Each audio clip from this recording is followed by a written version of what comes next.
Assalamualaikum warahmatullahi wabarakatuh. Kita mulai Waalaikumsalam. kuliah hari ini untuk kuliah kedua, analisa dan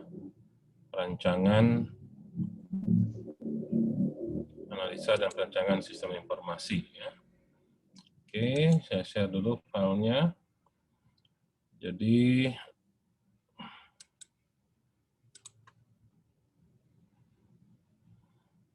hari ini kita akan ngebahas tentang yang namanya system thinking, ya, system thinking.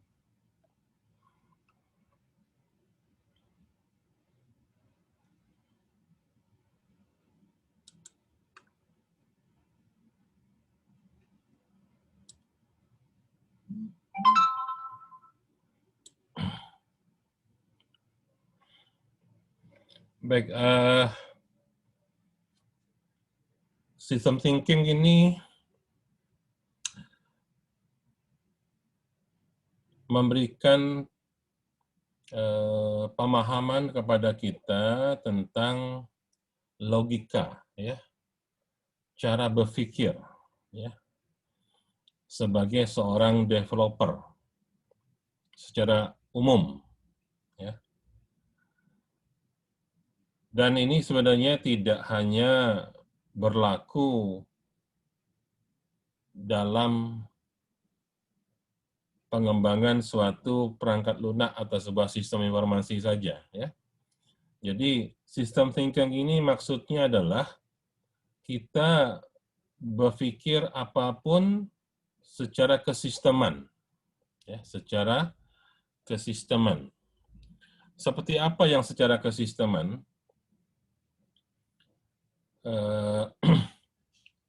Barangkali masih ingat, ya,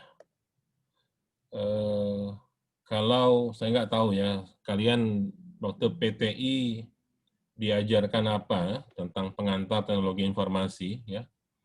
Kalau saya dulu mengajar mata kuliah PTI, pengantar teknologi informasi, saya akan mengajarkan salah satunya materi yang saya pandang penting, ya, dan itu yang namanya sebuah konsep sistem. Konsep sistem. Di mana sebenarnya kita udah sering dengar, orang udah banyak tahu, sistem itu apapun yang ada input, kemudian input itu diproses, dan pada akhirnya mengeluarkan output. Jadi sistem itu pada prinsipnya adalah sesuatu yang memiliki input, proses, dan output. Itu 3 hal yang paling penting dalam sebuah sistem. Jadi kalau kita ditanya, tolong sebutkan contoh sistem. Saya yakin sebagian besar dari kamu membayangkannya itu pasti sesuatu yang komputer.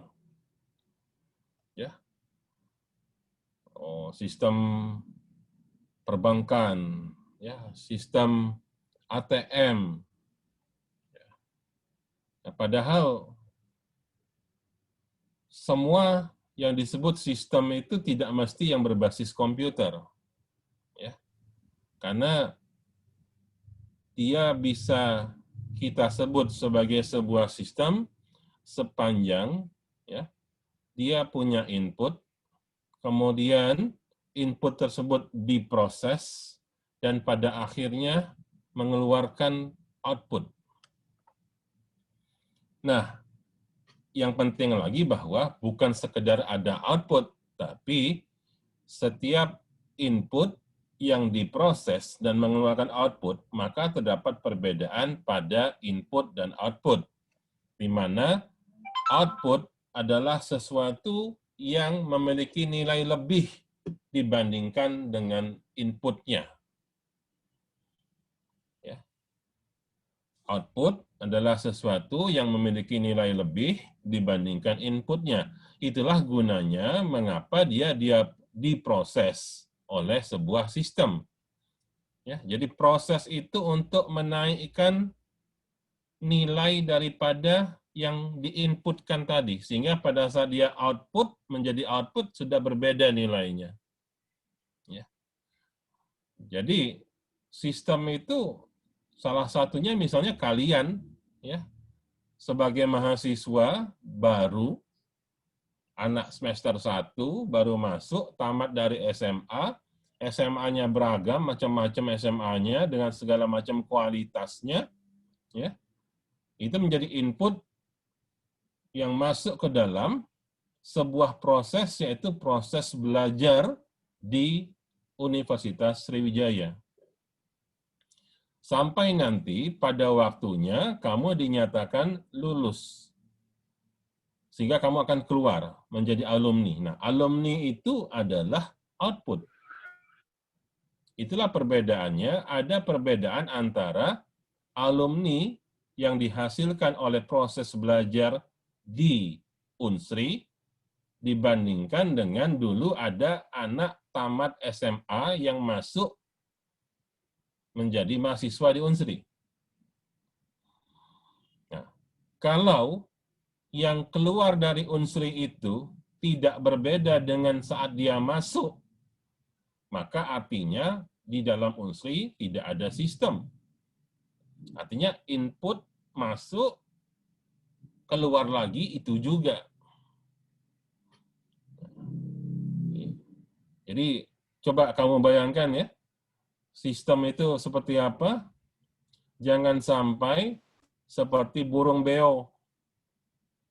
Burung beo itu makannya pepaya, keluarnya pepaya lagi juga. Terus dalam perutnya ngapain? Lebih kurang begitu juga. Kalau kalian mahasiswa hanya sekedar ngejar lulus, cepat-cepat tamat, terus tidak ada yang berubah dalam diri kalian, ya, yang kamu kejar cuman nilai, sehingga saat kamu tamat, jadi alumni, tidak ada yang berubah dalam diri kamu, artinya proses belajar kamu gagal. Jadi sistem itu sesuatu yang mengubah masukan atau input menjadi output yang berkualitas lebih baik daripada inputnya. Jadi saya ingin memberikan dulu gambaran secara umum apa yang dimaksud dengan system thinking, artinya inilah cara berpikir kesisteman, ya, cara berpikir kesisteman. Begitu juga hendaknya jika kita akan mengembangkan sebuah sistem informasi. Maka jangan sampai hadirnya sebuah software, sebuah aplikasi, sebuah sistem informasi tidak memberikan nilai tambah. Kalau tidak ada perubahan, maka sebenarnya itu bukan sistem. Jadi harus ada perbaikan menuju yang lebih baik. Nah, jadi ini penting bagi seorang pengembang sistem informasi, ya, bagi seorang pengembang sistem informasi. Ya. Jadi perlu ditanamkan dalam benak pemikiran kalian bahwa sebuah sistem informasi pun merupakan sebuah sistem, di mana di situ berlaku hukum system thinking. Sehingga apapun yang menjadi input di dalam sebuah sistem informasi, wajib sifatnya dia memberikan output atau keluaran yang lebih baik dibanding oleh inputnya. Baru dikatakan itu sebuah sistem yang baik. Oke.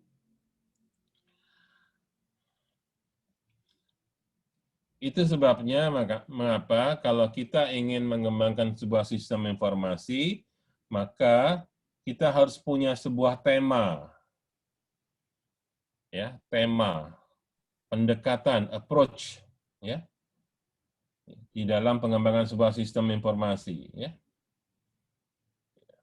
Kalau kita bicara pengembangan sistem informasi, ya,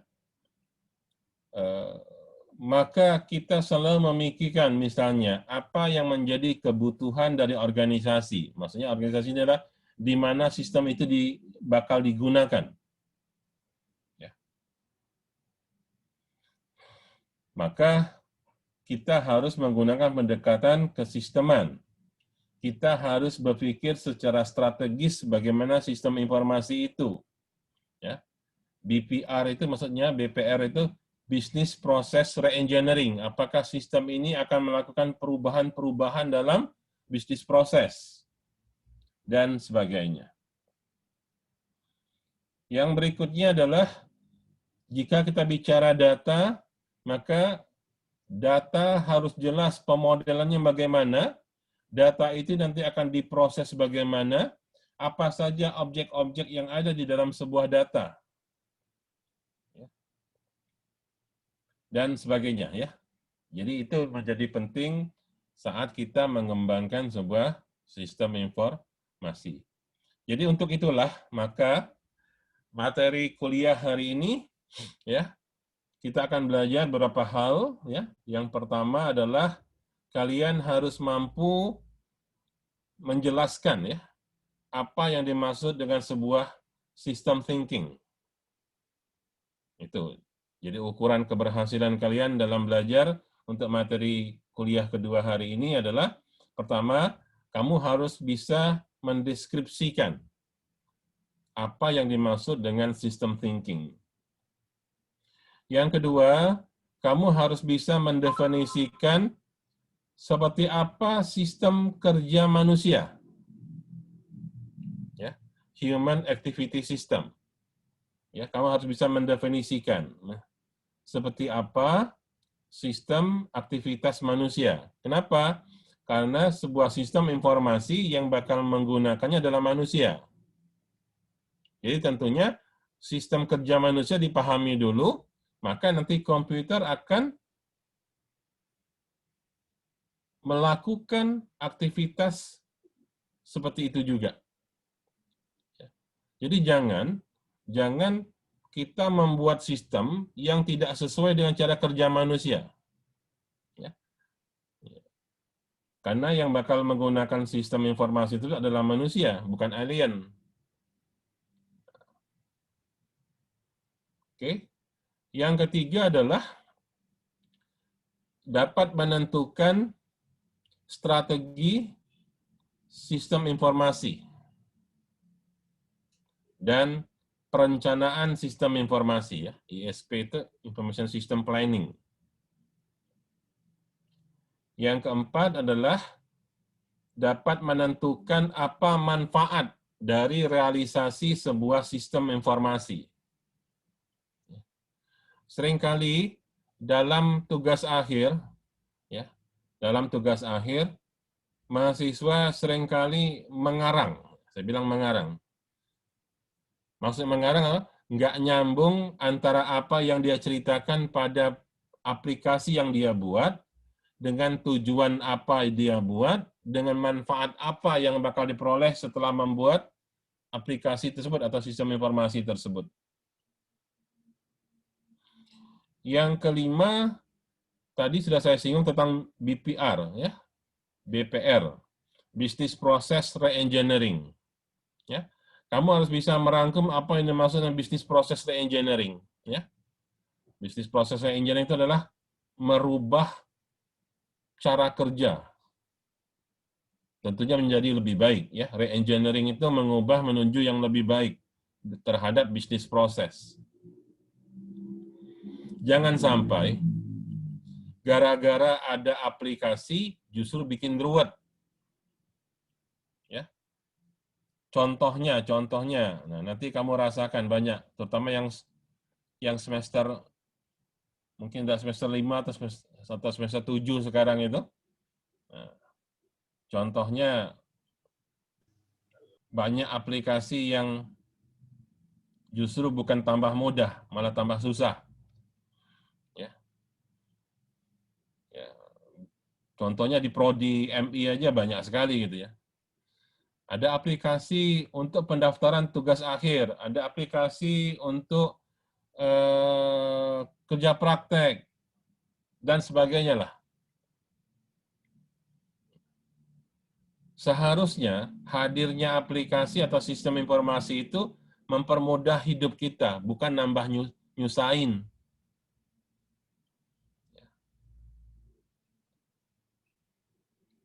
Yang keenam, ada berbagai macam model. Saya pikir ini yang nomor 6 ini tidak terlalu penting untuk kalian, karena diploma mungkin yang penting bisa ngerjakan dulu lah ya.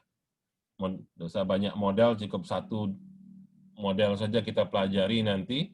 Tentunya adalah yang kita pelajari modelnya model yang namanya SDLC ya. System Development Life Cycle, atau lebih banyak dikenal sebagai model waterfall atau air terjun ya. Oke, kembali lagi yang pertama tentang system thinking ya. Tadi sudah saya uraikan ya, saya sudah uraikan di awal secara sepintas. Yang dimaksud sebuah sistem itu apa ya? Sistem secara definisi adalah kumpulan dari bagian-bagian yang saling terinteraksi, yang saling berhubungan antara satu dengan yang lain. Jadi kalau sistem kerjanya sendiri-sendiri, bukan sistem. Sistem itu banyak bagian-bagiannya, banyak parts-nya, banyak bagiannya, namun semuanya berinteraksi. Ya. Contoh misalnya, kita di kampus ada bagian yang ngurusin keuangan, ada bagian yang ngurusin akademik, ada bagian yang ngurusin perlengkapan, ada bagian yang ngurusin administrasi akademik, ada yang ngurusin administrasi kepegawaian, ada yang ngurusin kemahasiswaan, dan sebagainya. Itu dikatakan sistem jika antar bagian itu berinteraksi.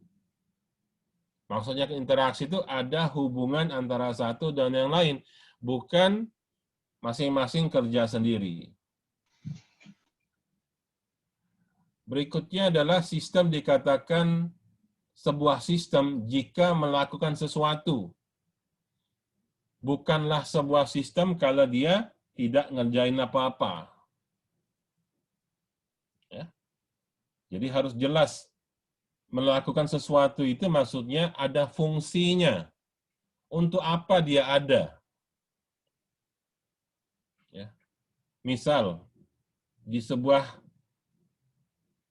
perkantoran, ya katakanlah di Unsri misalnya, ada sebuah bagian yang disebut bagian kepegawaian. Dia harus mengerjakan sesuatu yang berhubungan dengan kepegawaian. Kalau dia nggak ngerjakan, ya ngapain dia ada gitu loh. Kamu sebagai mahasiswa, tugas mahasiswa itu ngapain? Tugas mahasiswa itu hadir dalam perkuliahan. Belajar. Kalau ada mahasiswa yang nggak kuliah, nggak belajar, berarti dia tidak menjalankan perannya. Untuk apa kamu jadi mahasiswa? Lebih baik kamu keluar dari sistem belajar Unsri, karena akan mengganggu orang lain. Begitu juga dosen. Tugas dosen itu mengajar. Kalau dosen tidak masuk ngajar, berarti dia tidak melakukan tugasnya. Untuk apa dia ada di dalam sistem belajar di Unsri? Mending dia berhenti aja. Nah, kira-kira begitu ya. Jadi sistem itu melakukan sesuatu. Tidak perlu ada yang hadir jika dia tidak melakukan sesuatu. Jadi kehadiran itu harus ada peran. Setiap kehadiran harus punya fungsi.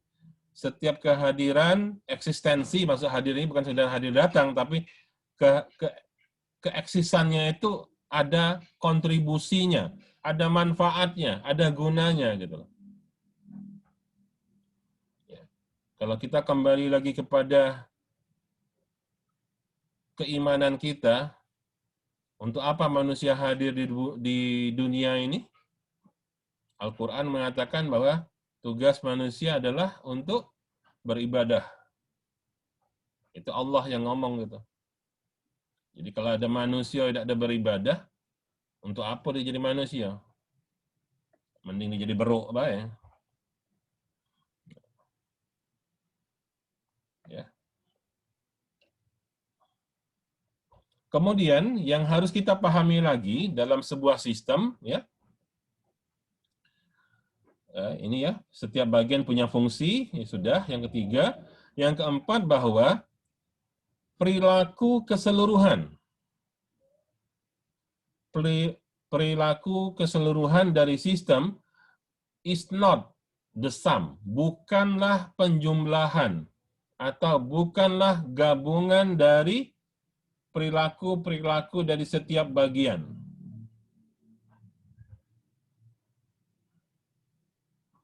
Tetapi perilaku dari keseluruhan sistem itu adalah berasal dari interaksi bagian-bagian.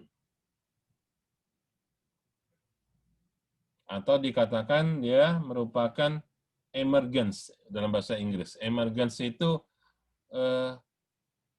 gabungan, tapi gabungannya itu bukan gabungan sekedar dijumlahkan, bukan.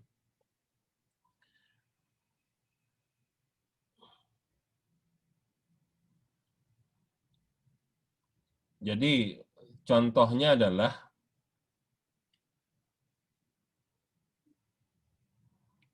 kalau kita bikin rujak,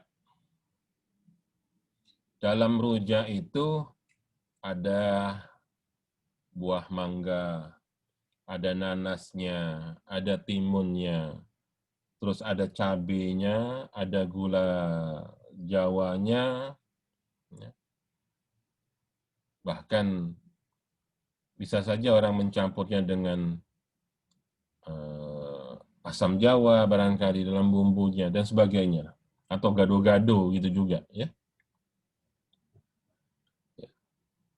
Tapi saat kita makan gado-gado atau makan rujak, rasa gado-gado itu bukan lagi rasa tauge ditambah kangkung, ditambah lontong, ditambah garam, ditambah kacang, ditambah kecap, ditambah dengan gula. Bukan. Tapi rasanya ya rasa gado-gado utuh gitu loh. Sudah bukan bagian-bagian yang terpisah-pisah lagi gitu loh. Nah, begitu juga pada sebuah sistem ya. Perilaku sistem atau katakanlah manfaat dari sistem bukanlah gabungan-gabungan dari perilaku setiap bagian-bagiannya, tapi dia harus dilihat sebagai satu kesatuan yang utuh gitu. Dan yang terakhir, ya, bagian-bagian dalam sebuah sistem itu terorganisasi dalam sebuah hierarki atau struktur. Ya.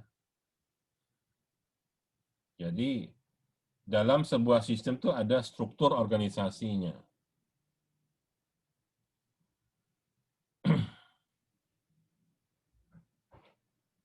Jadi balik lagi contoh tadi yang untuk poin nomor 4 bahwa perilaku secara keseluruhan bukanlah gabungan dari perilaku-perilaku setiap bagian.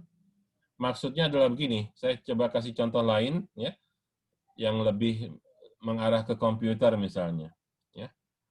Seandainya sebuah sistem punya hardware, misalnya prosesornya canggih, misalnya HP lah, ya, HP, handphone, atau laptop misalnya, laptop punya prosesornya iCore 7 generasi 10 yang terbaru.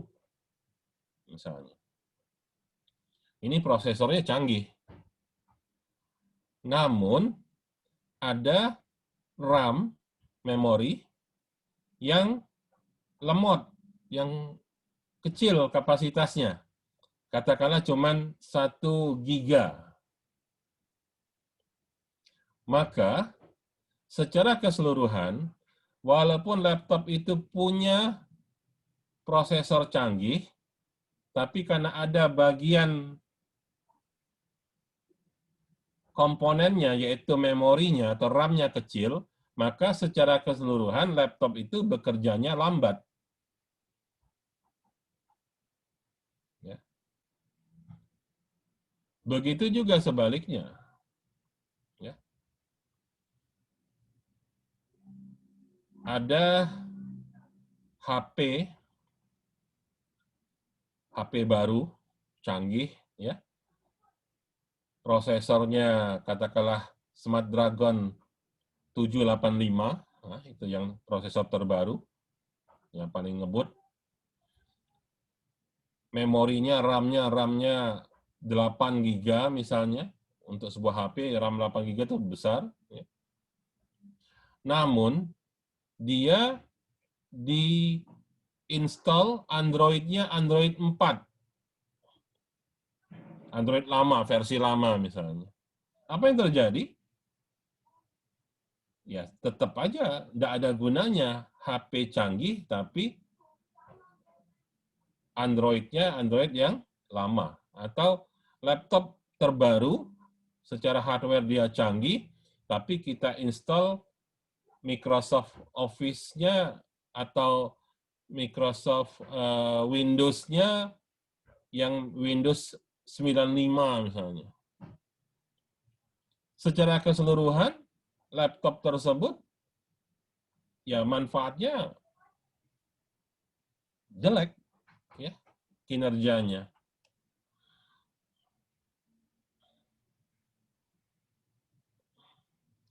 Yang berikutnya, sebuah sistem bisa punya dua sifat. Ada sistem yang disebut sistem terbuka, ada sistem yang disebut sistem tertutup terhadap lingkungannya. Maksudnya adalah sistem tersebut, ya, ada yang tertutup, ada yang terbuka.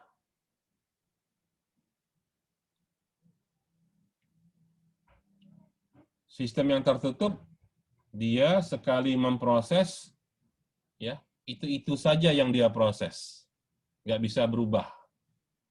Ya. Artinya apa yang sudah diinputkan itu aja yang digarap. Ya. Sementara sistem yang terbuka adalah sistem yang selalu siap untuk selalu diperbaiki, ya, karena dia selalu terbuka pada perubahan.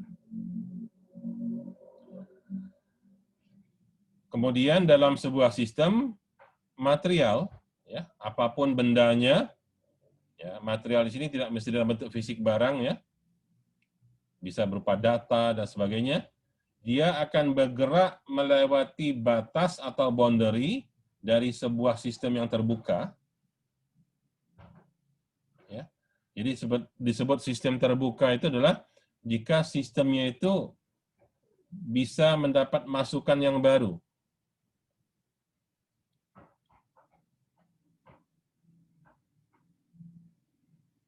Ya. Jadi ada yang namanya feedback.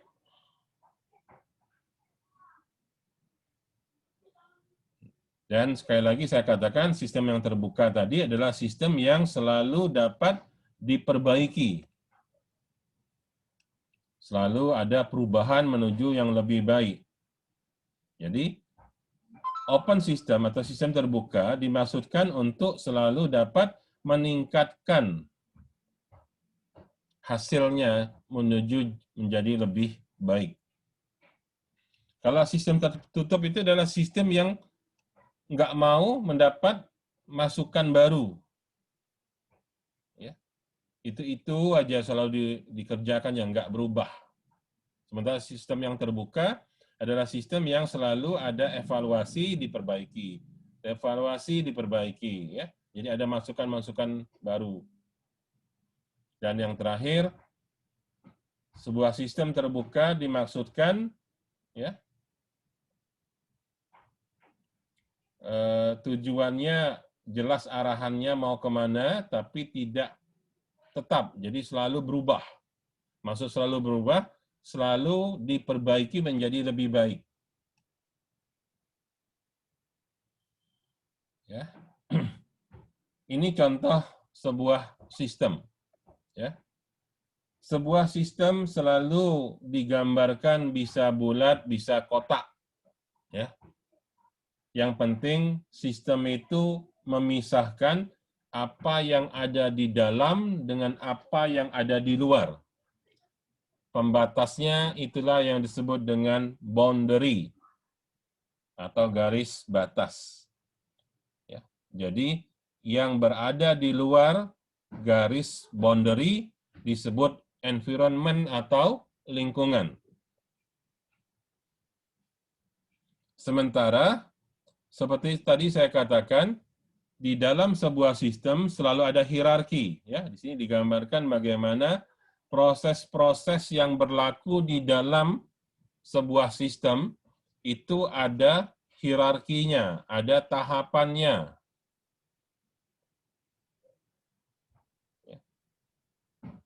Kemudian, sebuah sistem selalu ada input. Input dimasukkan ke dalam proses.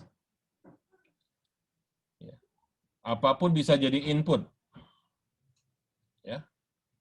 Apa saja bisa jadi input. Yang penting ada input. Input akan diproses.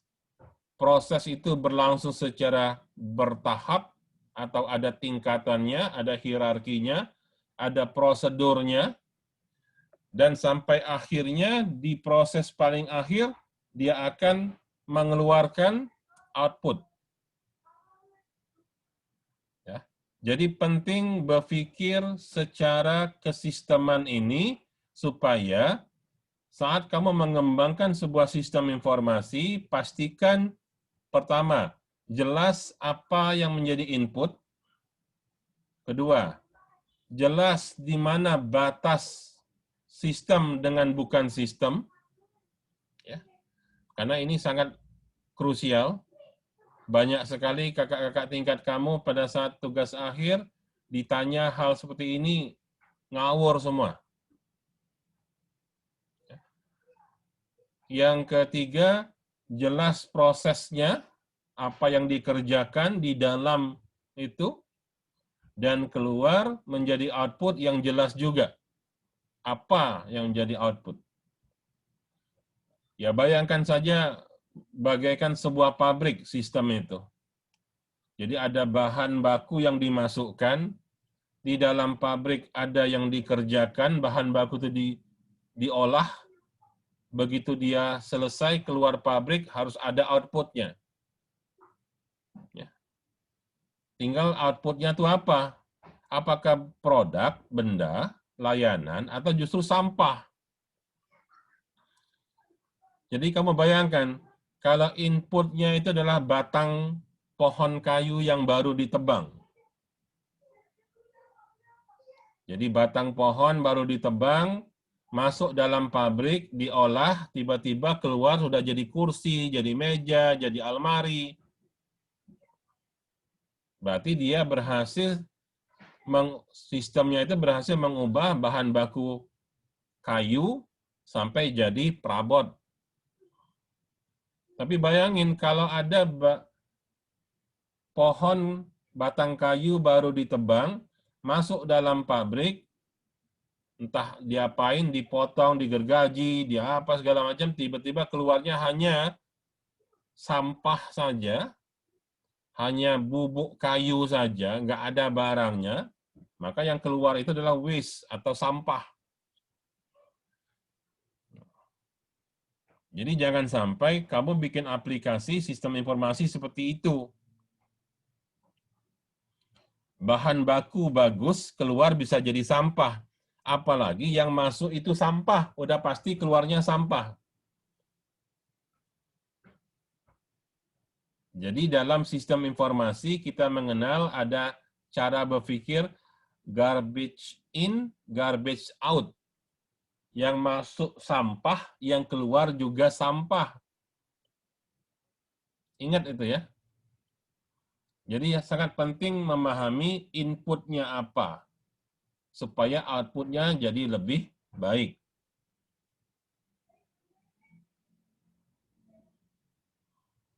Bahkan, contoh yang saya bilang tadi, kalau burung beo, yang masuknya pepaya, keluarnya pepaya juga. Tapi pepaya yang keluar tuh udah jadi sampah. Satu, tidak ada yang berubah, tetap sama-sama masih pepaya, tapi yang berbeda, inputnya pepaya bagus, keluarnya pepaya sampah.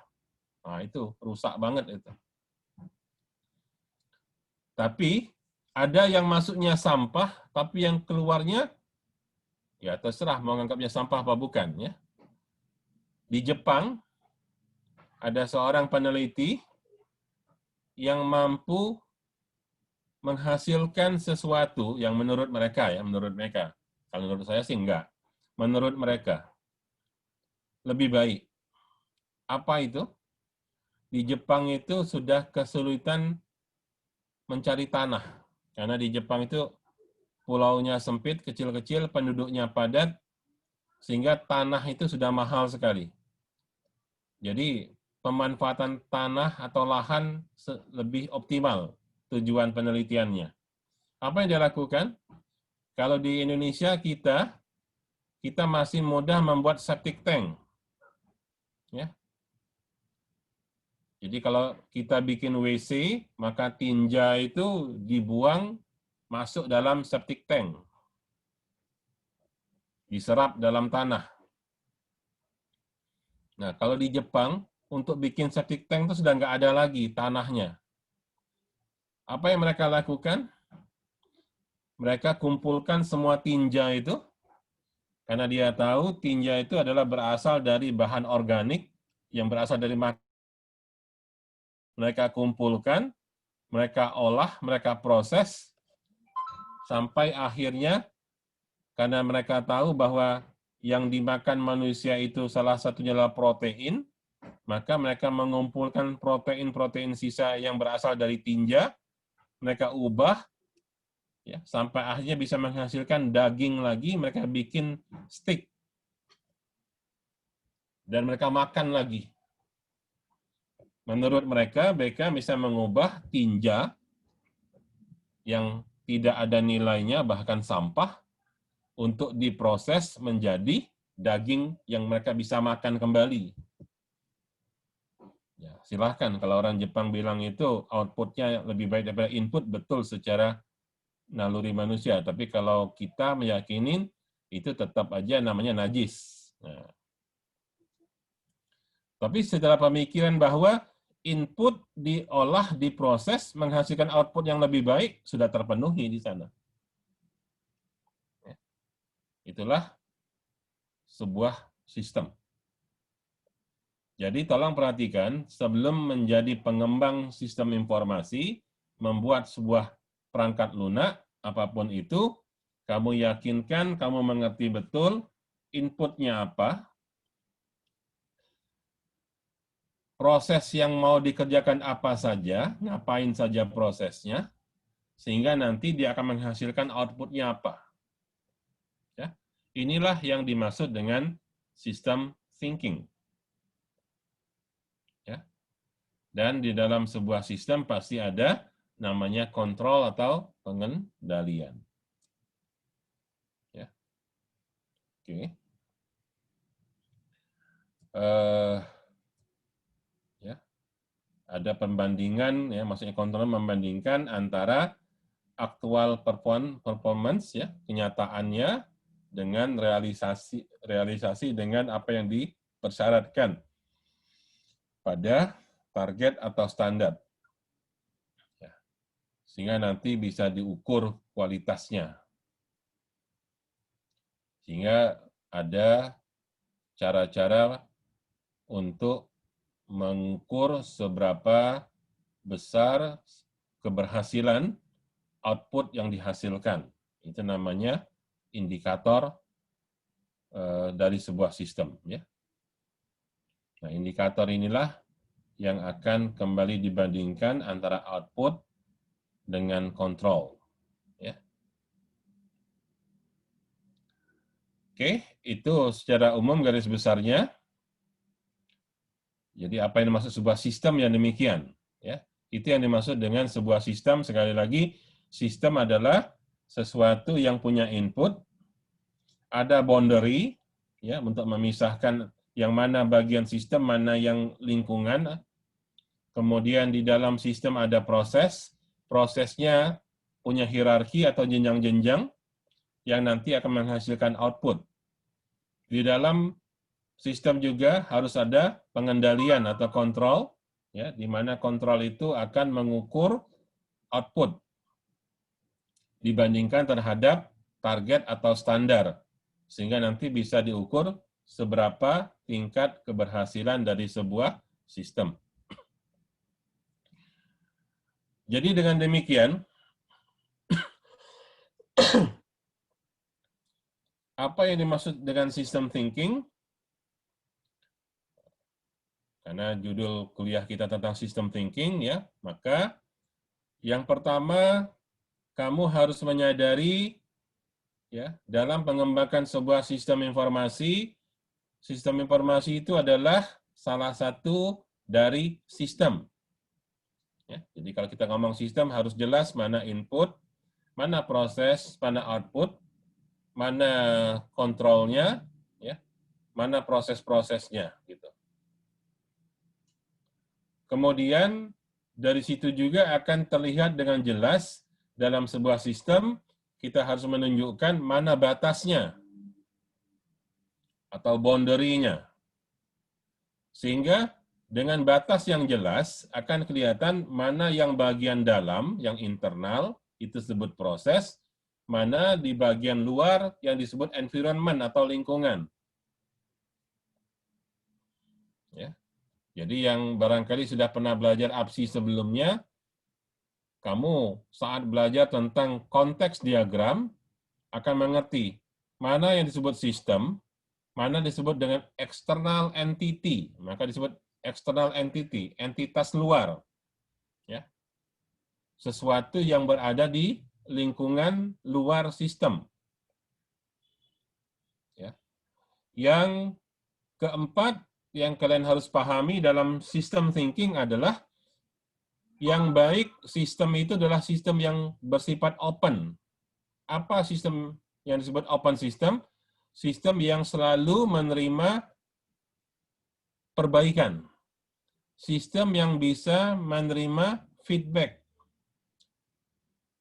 Sistem yang bisa membandingkan antara output dengan input, sehingga akan ada perubahan-perubahan terhadap cara kerja sistem.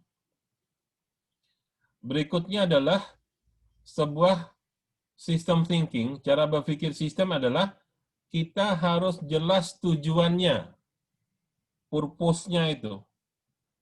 Jadi jangan tiba-tiba bikin software, ditanya, untuk apa software ini? Entah, enggak tahu. Basing bae lah, ini asal-asal buat bae, enggak jelas apa tujuannya, enggak. Jadi system thinking harus jelas purpose-nya, tujuannya apa. Ya. Dan dia bersifat soft system. Maksud soft system itu adalah logic. Kalau hard system itu bersifat fisik, ya. Ada barangnya, ada alatnya, itu hard system. Sistem yang hard itu adalah sistem yang ada alatnya, ada fisik bendanya gitu. Tapi kalau soft system itu adalah sistem yang bersifat logika.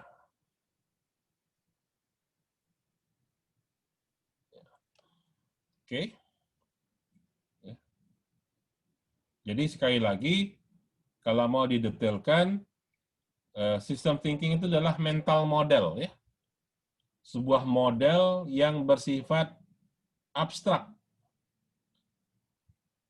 Jadi ini saya bilang logika, ya. Ini definisi-definisi saja yang bisa kamu baca, namun yang saya harapkan adalah kamu memahaminya bahwa system thinking adalah sebuah cara berpikir. Cara berpikir dengan pendekatan kesisteman. Ya, di mana cara berpikir kita tadi kesisteman.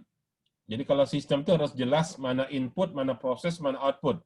Mana yang sistem kontrolnya. Ya, mana yang proses.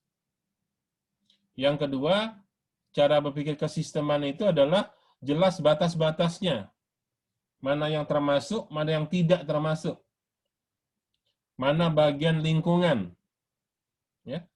Dan harus bersifat open system, yaitu sistem yang mau mendapat umpan balik atau feedback untuk perbaikan. Ya. Dan system thinking juga harus open system tadi ya, harus menerima perbaikan.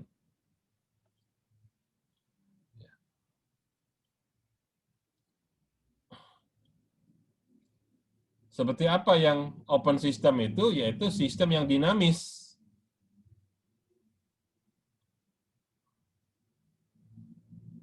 Kemudian dalam sebuah sistem thinking, yang namanya informasi, maka informasinya akan mengalir antar bagian-bagian yang membentuk sistem tersebut.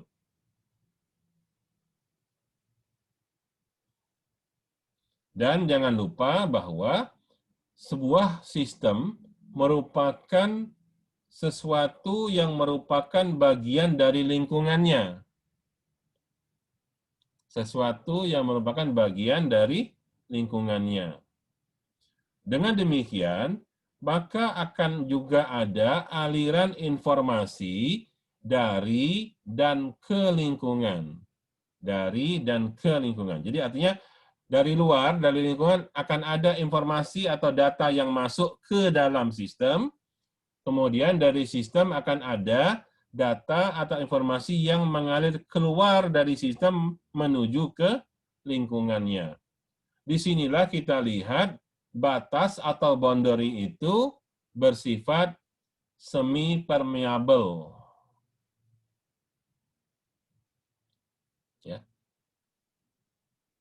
Maksud semi-permeable itu dia bersifat satu arah. Di tempat input, dia hanya bisa aliran satu arah dari luar ke dalam. Tapi dia tidak bisa di situ di tempat input dari dalam keluar. Namun di bagian output, dia hanya bisa satu arah juga, yaitu dari dalam keluar. Nggak bisa dari luar masuk ke dalam. Contoh, ya, komputer. Di mana tempat input? Misalnya keyboard. Ya. Maka di keyboard tempat kita ngetik huruf. Kita memberikan input berupa kita memasukkan huruf-huruf atau ketikan-ketikan kita lewat keyboard.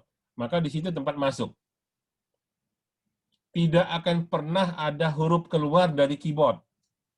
Karena keyboard itu adalah input. Namun sebaliknya, di layar itu tempat output. Tempat menampilkan. Walaupun sekarang, teknologi yang terbaru sekarang, sudah memungkinkan ada layar sentuh. Ya. Ya, jangan layar lah, karena layar sekarang sudah teknologinya, teknologi layar sentuh, sehingga bisa membuat input dari layar juga. Ya, sudah berubah teknologinya. Katakanlah printer, ya, printer. Printer itu tempat mencetak. Jadi dia hanya menerima keluaran.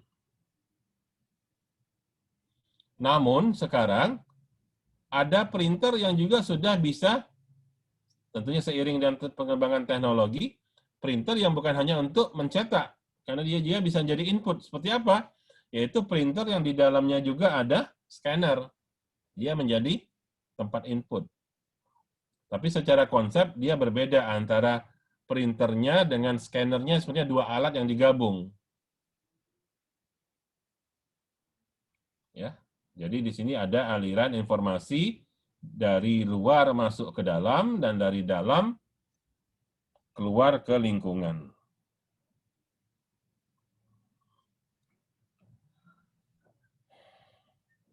tadi sudah saya singgung ada istilah soft system, ada hard system, ya. Nah, jadi kalau hard system itu melibatkan sesuatu yang fisikal, sesuatu yang ada fisiknya, ada bendanya, ya. Sementara kalau soft system, sesuatu yang berkaitan dengan logika, ya. Tetap merupakan sebuah sistem, tapi dia nggak kelihatan bendanya, karena dia hanya sebuah logik. Ya. Jadi, sekali lagi, pahami yang namanya systemic thinking, ya, berpikir secara kesisteman, ya, bahwa pertama ada sistem itu input, output, proses, ya, kontrol dalam proses, kemudian ada output. Ya. Jadi sekali lagi, kalau nanti kamu mulai melakukan kegiatan sebagai seorang pengembang sistem informasi atau perangkat lunak, atau bahkan mau buat tugas akhir misalnya, mulailah dengan logika system thinking ini. Pastikan dulu input datanya apa, data itu nanti mau diproses dengan cara yang bagaimana, pemrosesnya apa, pengendalian atau controller untuk memastikan bahwa prosesnya benar itu seperti apa, baru nanti kita pikirkan bagaimana menghasilkan output-nya. Ya. Jangan sembarangan tiba-tiba ini input, proses, tiba-tiba ada output. Ya. Yang berikutnya tadi saya sudah di depan dikatakan bahwa kita dalam mengembangkan suatu sistem informasi harus menggunakan human activity system, yaitu sistem aktivitas manusia. Mengapa? Karena yang bakal make aplikasi atau sistem informasi atau perangkat lunak itu adalah manusia. Tentunya kita harus membuat komputer bekerja dengan cara kerjanya manusia. Jadi sekali lagi, komputer hanyalah sebuah alat bantu. Sistem informasi atau perangkat lunak itu hanyalah alat yang kita gunakan. Karena yang menggunakan komputer itu manusia. Tugasnya mempermudah kerja manusia. Mempermudah kehidupan manusia. Bukan untuk mempersulit. Jangan sampai ada sebuah komputer, ada sebuah aplikasi, ada sebuah sistem informasi yang dibuat, justru kita bingung menggunakannya. Kenapa? Karena komputer itu dibuat untuk aliens, bukan untuk manusia. Nah, ya, jadi ingat, ini prinsip yang harus kamu pegang. Kalau kamu jadi seorang pengembang sistem informasi, pastikan kamu itu membuat sistem informasi itu mengikuti cara bekerjanya aktivitas manusia.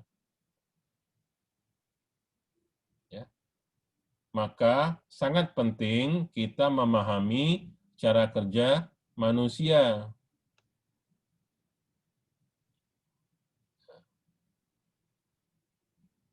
Saya tidak akan mendetailkan, tapi konsep ini perlu kamu pahami ya, seperti apa. Ya. Karena prinsipnya bahwa yang bakal menggunakan sistem informasi yang dibuat itu adalah manusia. Jadi jangan pernah kamu membayangkan kalau kamu jadi seorang developer, seorang pengembang sistem informasi, justru tujuan kamu adalah untuk mempersulit orang lain. Ya. Misal lah, kamu ini alumni Fakultas Ilmu Komputer, maka kamu ngerti komputer. Nanti kamu kerja di sebuah perusahaan misalnya. Ya. Kebetulan perusahaan itu karyawannya rata-rata cuma tamat SMA paling tinggi. Yang lain banyaknya malah putus sekolah misalnya. Mereka nggak ngerti komputer. Terus tiba-tiba kamu buat aplikasi yang mereka tidak paham cara menggunakannya. Contoh sederhana saja misalnya, ya. Contoh sederhana misalnya, kamu kerja di sebuah pabrik yang rata-rata pegawainya cuma tamat SD, SMP misalnya. Kalaupun ada SMA 1-2 orang aja misalnya. Karena itu pabrik yang penting kan tenaganya, bukan otaknya yang dipakai di sana. Terus kamu jadi manajer di sana. Dan dengan alasan apa gitu kamu buat yang semula absen karyawan pakai tanda tangan misalnya. Terus kamu ganti, absennya nggak pakai tanda tangan, pakai alat misalnya. Katakanlah pakai program, aplikasi. Ya. Dengan aplikasi itu justru sulit. Kalau seandainya dibuat aplikasi absen itu sekedar dekatkan muka, dia langsung scan wajah, kenal ini wajah siapa, oke, hadir. Enak, gampang. Atau tempelkan jempol, maka dia akan baca sidik jari, maka langsung absen siapa yang hadir, gampang. Tapi ini karyawan yang nggak kenal komputer, kamu buat aplikasi dengan cara disuruh login, suruh menghafalkan username, suruh hafalkan password. Username-nya aneh-aneh, password-nya aneh-aneh.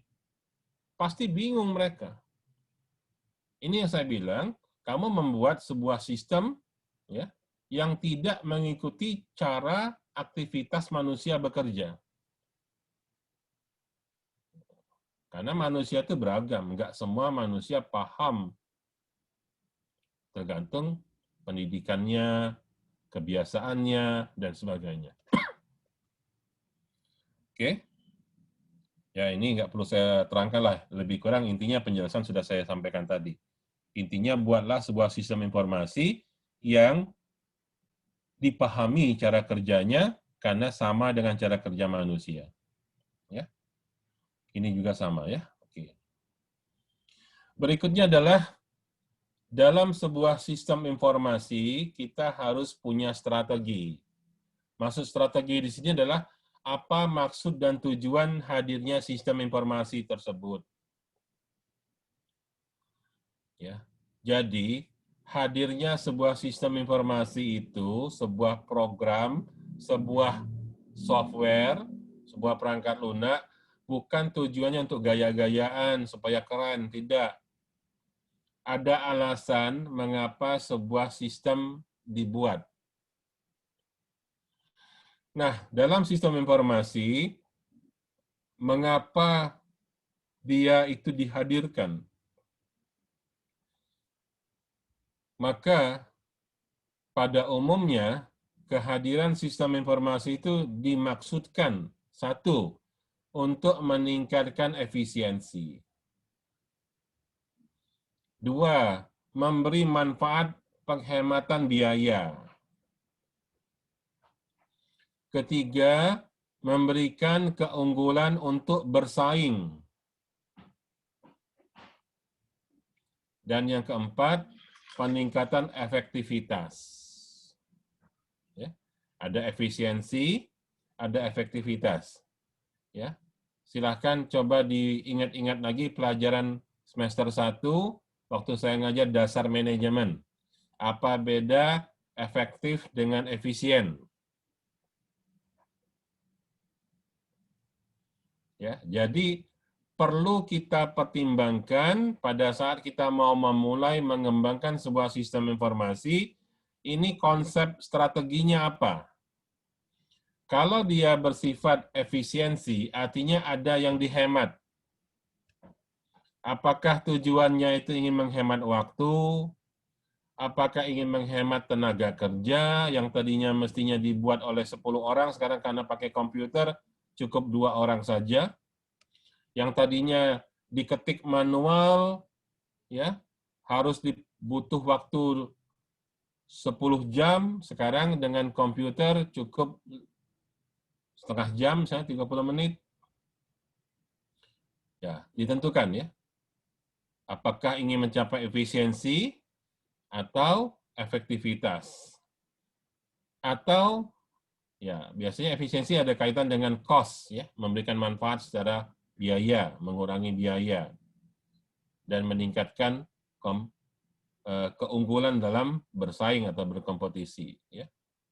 Jadi perlu ditentukan. Ya.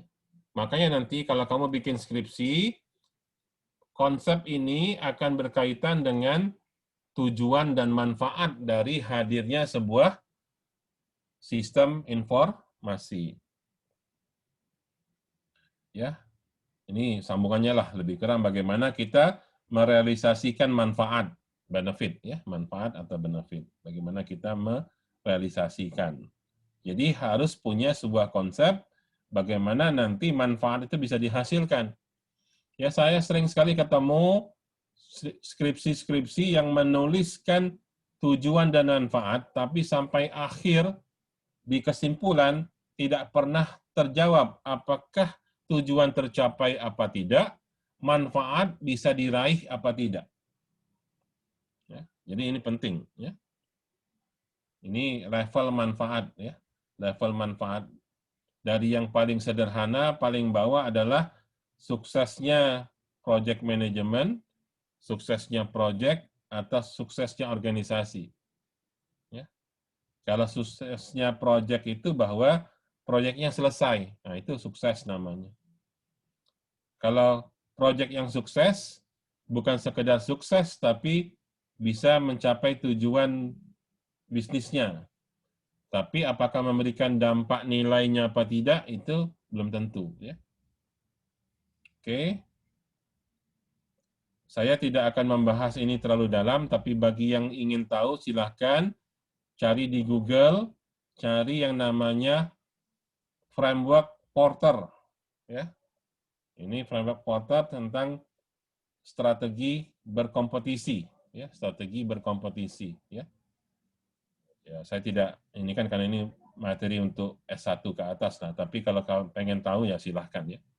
Tapi bagi kalian yang penting bahwa sebuah sistem informasi harus jelas manfaatnya, ya, harus ada benefit. Kalau sistem informasi hadir nggak jelas manfaatnya, bahkan cenderung menyusahkan, nah itu salah total namanya. Oke, ini masih strategi ya. Oke. Nah, ini saya pikir ini nggak usah untuk anak diploma, nggak perlu, ini untuk S1 atau S2 ke atas ya. Yang penting kalian paham bahwa strateginya itu tadi, inputnya bagaimana, mau diapakan, diprosesnya bagaimana, supaya outputnya yang dihasilkan jadi lebih baik daripada input. Ya. Oke.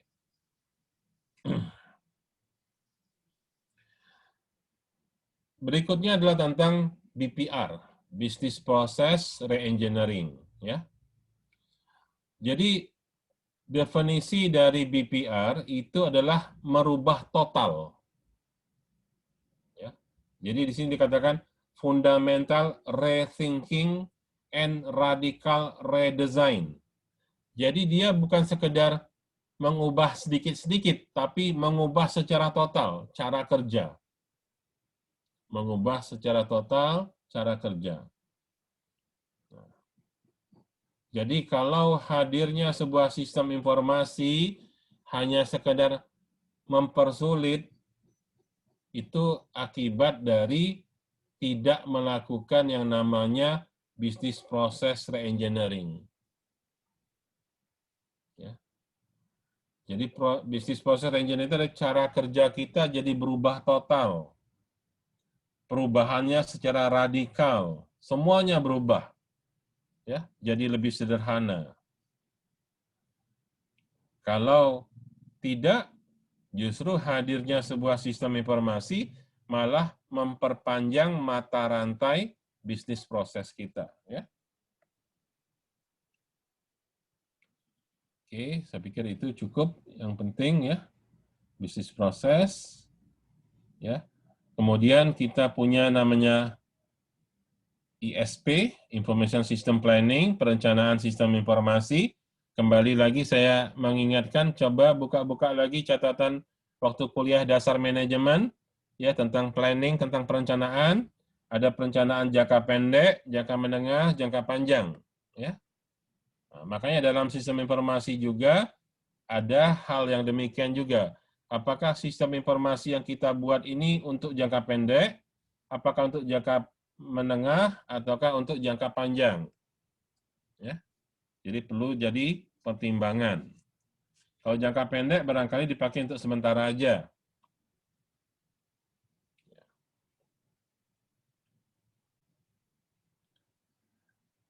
Oke, saya pikir ini juga saya skip saja, saya percepat supaya ya untuk bagian ini kamu cukup merujuk kembali materi dari kelas dasar manajemen, bagaimana kita mempelajari tentang planning, ya.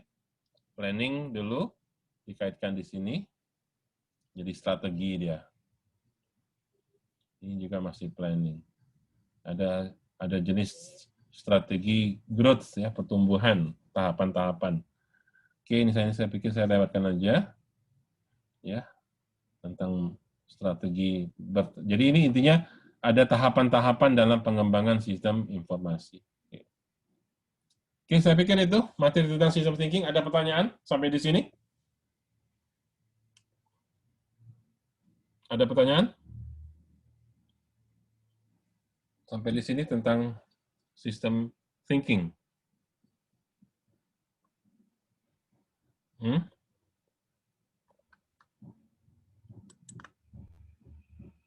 Ada pertanyaan? Kalau ada bingung, di bagian mana yang bingung?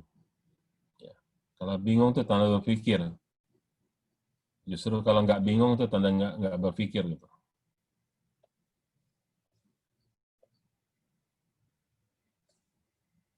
Hah? Nggak ada? Ini ngerti apa nggak ngerti ini? Diam semua ini. Jangan nanti di ujian baru bingung. Kalau mau bingung, bingung sekarang.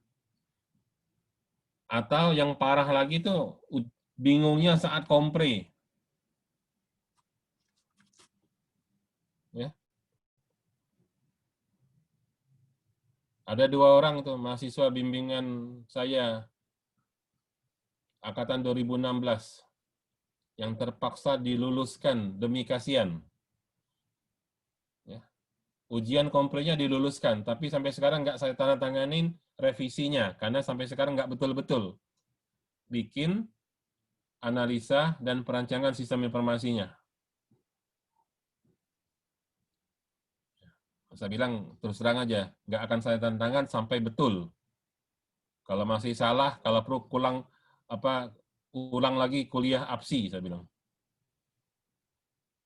Jangan dikira sudah ikut sidang kompre itu berarti langsung semuanya jadi beres, belum tentu. Ya. Karena kasihan aja, kalau nggak DO 2016 itu. Sudah semester 8, kalau nggak diluluskan jadi DO. Ya sudah, sepakat lulus. Tapi revisi harus benar. Sampai sekarang salah semua masih. Konteks diagram salah, data flow diagram salah, desain basis datanya salah. Dia pikir buat sembarangan, terus nanti saya akan kasihan tanda tangan. Enggak, saya bilang. Kalau perlu wisuda tahun depan, saya bilang. Karena wisuda itu nggak perlu nunggu sekarang. Yang penting kamu sudah tamat, baru selesai revisi tahun depan wisudanya. Sudah, nggak ada yang menanya? Hmm?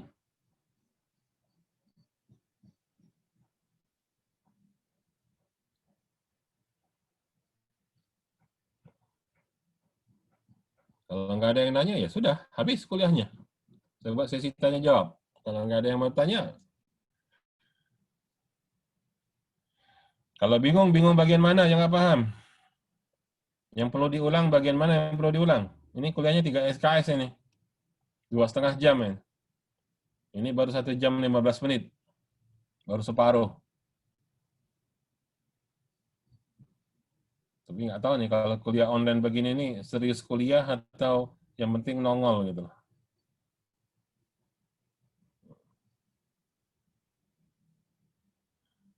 Kalau yang penting nongol sudah absen sudah gitu. Ya, terserah. Anggap aja nonton talk show dari saya gitu. Hah? Nggak ada yang mau ditanya? Nggak ada? Oke. Sudah punya akun e-learning semua? Sudah, Pak. Hah? Sudah, Pak. Jadi silakan dicari kelas APSI ya. Memang belum selesai semua.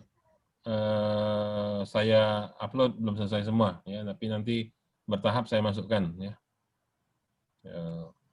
Link apa namanya videonya sepertinya tidak bisa masuk sana karena terlalu besar. Nanti saya buat link aja, saya posting di apakah di YouTube atau ke Google Drive gitu. Oke, kalau Anda ada pertanyaan, ya saya absen.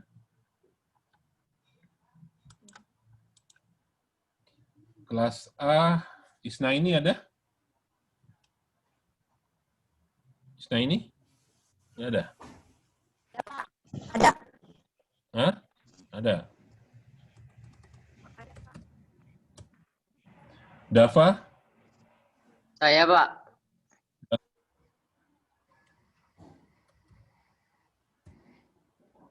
Nazila? Ada, Pak. Ada Nazila? Ada. Hmm? Ada, Pak. Anggri Putri? Anggri?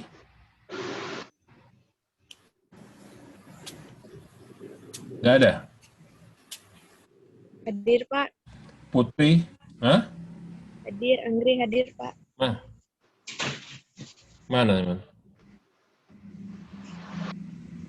Hmm?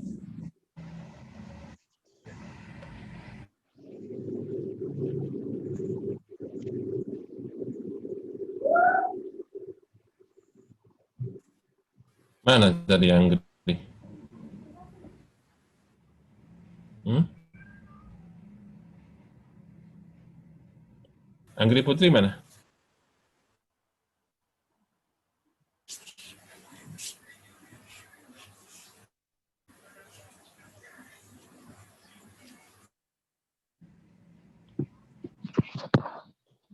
Hah? Ada Anggri Putri? Ada, Pak, hadir. Mana? Sulawesi. Kamu Sulawesi? Sudah. Terserah ya. Hukum ya? Tidak, aktuaria. Aktuaria. Orang ini MTK ya? Iya. Yang mana orang? Sama 11, Pak. 11 ya? Kalau 10 kan? ITERA kemana Mbak Alu? Sandi buat. Aktuaria juga. Aku ini unsur tidak.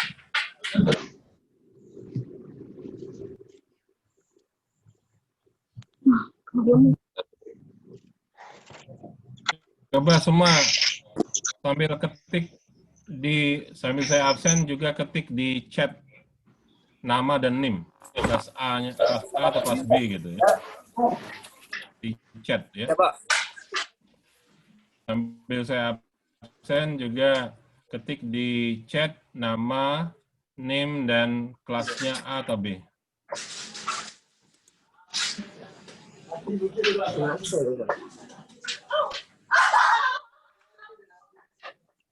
Putri Chandra ada?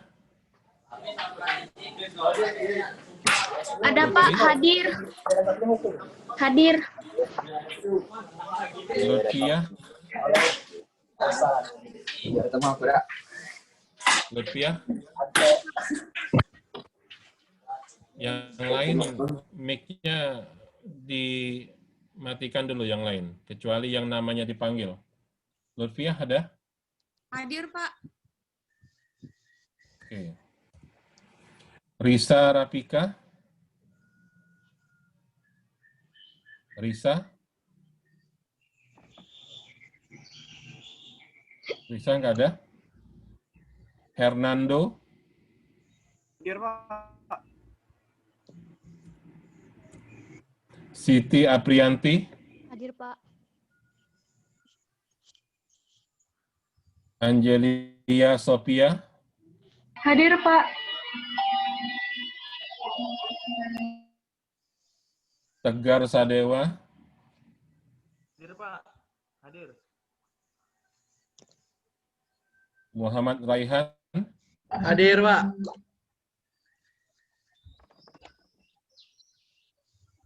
Yoga Adiyatma?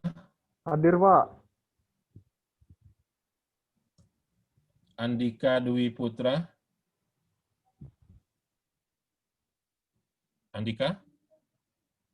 Nggak ada? Prima Widya Astuti? Hadir. Hadir. Gema Okta? Hadir, Pak. Gema Hadir, ada? Pak. Hadir, Pak. Ada. Adi Parastiawan? Hadir, Pak. Arif Madani? Hadir, Pak. Anissa Indah? Hadir, Pak. Rizka Oktaviana? Hadir, Pak. Muhammad Rafli? Hadir, Pak. M. Ikram? Hadir, Pak. Okta Verina? Hadir, Pak. Rizky Natasha? Hadir, Pak. Clara Sinta? Hadir, Pak. Nilam? Nilam ada? Nggak ada? Galuh Pratiwi? Hadir, Pak.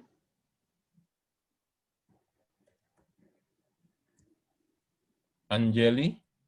Hadir, Pak.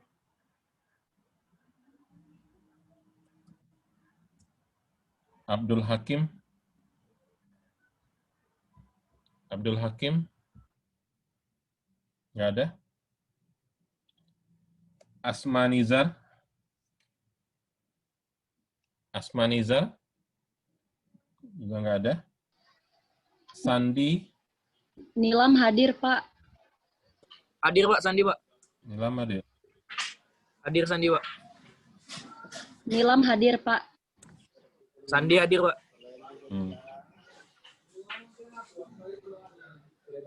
Sandi? Ada. Hadir, Pak. Sandi, Pak. Fauzan Ramli? Hadir, Pak. Fauzan. Hadir, Pak.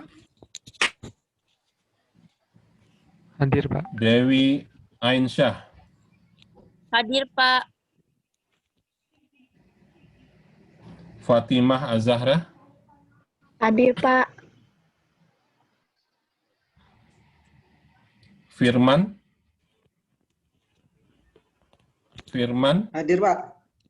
Hadir. Rizky Rahmana? Hadir, Pak. Rizky Rahmana? Hadir.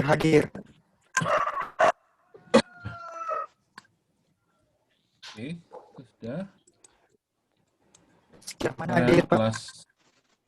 Kelas B. Kelas B. Roland? Hadir, Pak. Saya, Pak.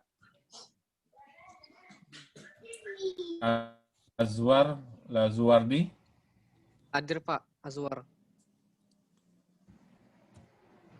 Adlan Rido? Hadir, Pak. Hafiz Jovanka? Hafiz, Hadir, Pak. Hafiz hadir, Pak. Gufron, Pak. Rahana, Hadir, Pak. Rahana, Hadir, Pak. Hadir. Aidil Fikri, Hadir, Pak. Aidil, Hadir, Pak. Maya Adelia, Maya, Hadir, Pak. Maya Adelia, hah? Hadir. Ari Sadewo, Hadir, Pak. Muhammad Riza, Riza Wirasena. Tidak ada. Hadir, Pak. Sandi Dwi Ananda, Hadir, Pak. Sandi, Pak. Hadir Sadeo, hadir, Pak. Hadir, Pak. Sandi, Pak. Davina, Hadir, Pak. Ahmad Dendi, Hadir, Pak. Maulida, Hadir, Pak. Salsabila, Hadir, Pak. Muhammad Arif, Hadir, Pak. Reza Prawira, Hadir, Pak. Mana dia? Michael Owen, Gimana, Bang? Michael Owen, Ya, Pak. Hadir. Hadir, Pak. Muhammad Ardi, Hadir, Pak. Muhammad Ardi, Hadir, Pak. Azka Suci, Saya, Pak. Hadir. Azka, Hadir, Pak. Rafli, Rafli Farel Syah, nggak ada. Arif Abdillah, Arif, Hadir, Pak. Siap. Hadir, Pak. Hadir. Fadila Aulia, Fadila Hadir, Pak. Aulia,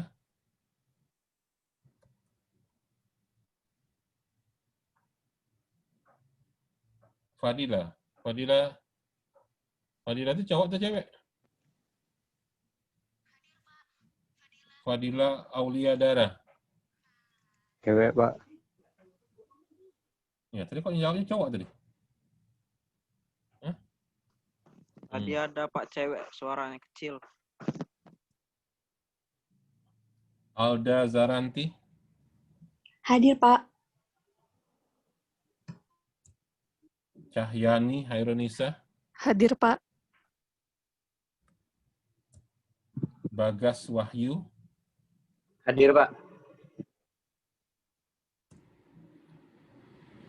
Hadir, Pak. K.A. Duki Azhari, Hadir, Pak.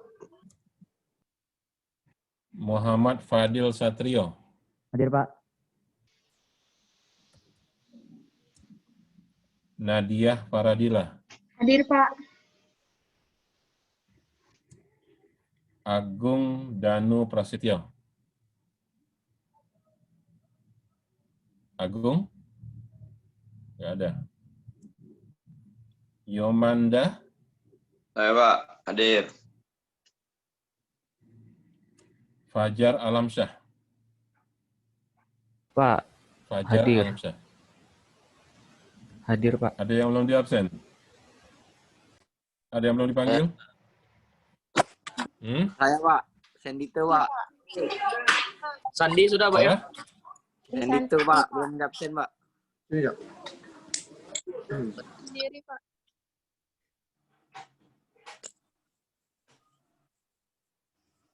Yang siapa namanya belum dipanggil? Sendito Dwi Ramadhani, Pak.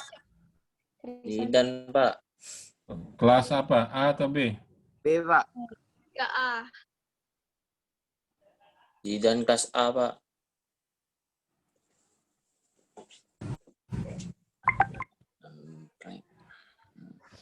Yang belum dipanggil, ketik aja di chat. Ketik di chat nama, NIM, dan kelasnya A atau B. Siapa? Ya, Pak. Kenapa? Baru ngisi KRS? Udah lama, Pak. 24.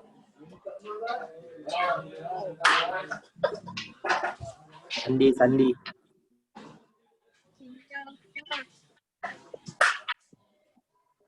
Ya sudah, kalau tidak ada pertanyaan, ya. Kelompok tugas sudah dibuat ya? Sudah, Pak. Sudah, Pak. Sudah, kelompok tugas ya? Iya, sudah, Pak. Oke. Sekarang tugasnya adalah kamu cari contoh skripsi. Ya. Setiap kelompok cari contoh skripsi atau tugas akhir diploma. Ya. Ambil satu contoh. Ya. Kemudian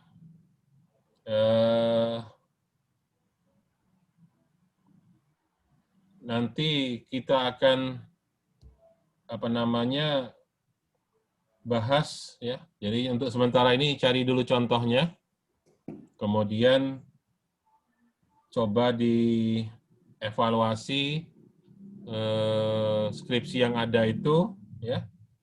Berdasarkan materi yang saya sampaikan di kelas ini.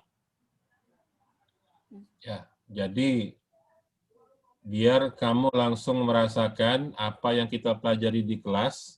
Semoga juga nanti relevan dengan kelas praktikum APSI dengan Pak Bayu, ya, dengan langsung melihat contoh-contoh pada skripsi yang kamu gunakan, ya. Jadi kalau seandainya skripsi itu sudah bagus, nggak ada masalah. Jadi kamu langsung beruntung dapat contoh yang bagus, ya. Jadi langsung sesuai dengan teori. Akan tetapi, saya justru berharap kamu nemunya itu skripsi yang kamu ambil itu adalah skripsi yang salah. Supaya kamu jadi lebih paham bagaimana cara memperbaiki kesalahan dan tidak mengulanginya. Ya. Jadi ambil aja mana-mana contoh yang ada sembarangan, tidak usah pilih-pilih. Ya. Justru kalau saya berharap semoga kamu menemukan yang salah.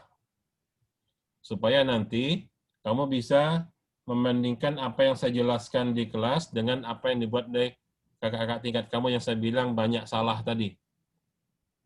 Ya. Jadi saya berharap secara tidak langsung dengan belajar di kelas ini kamu langsung bisa mengerti bagaimana cara bikin skripsi yang benar nantinya. Ya. Oke, jadi untuk yang pertama ini tugasnya adalah cari skripsi, kemudian coba lihat dalam skripsi itu berdasarkan materi yang saya jelaskan tadi, kamu pahami secara sistem thinking-nya, ya, mana yang menjadi input, apa inputnya, apa proses yang ada di dalam sistem tersebut, dia menghasilkan output apa. Terus bagaimana cara memastikan bahwa yang output itu sudah benar. Maka harus dikenali mana bagian controller, pengendalinya.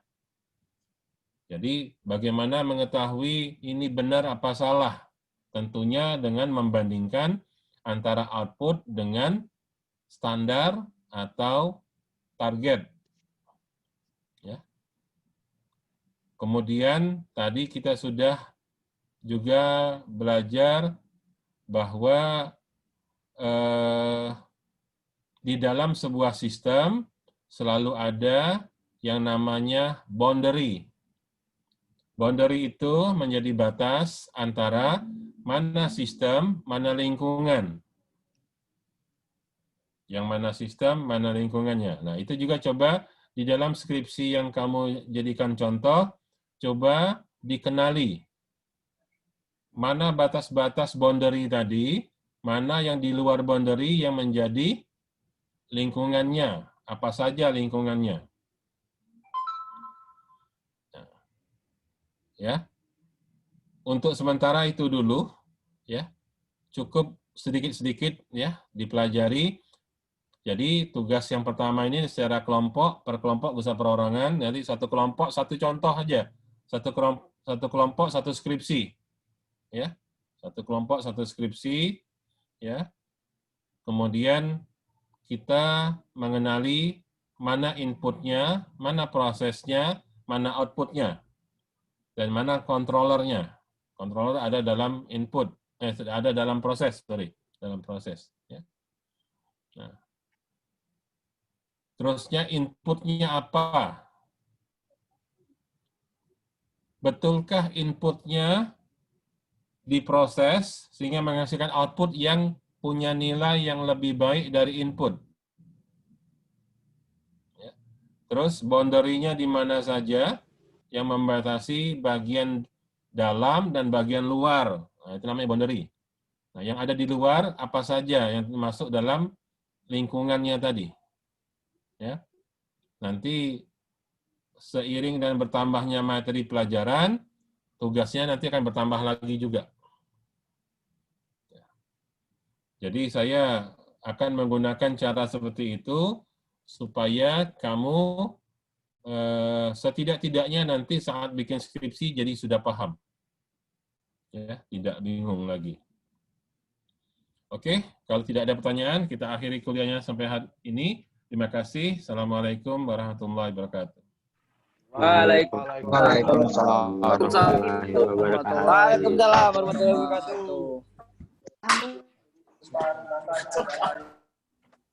wabarakatuh.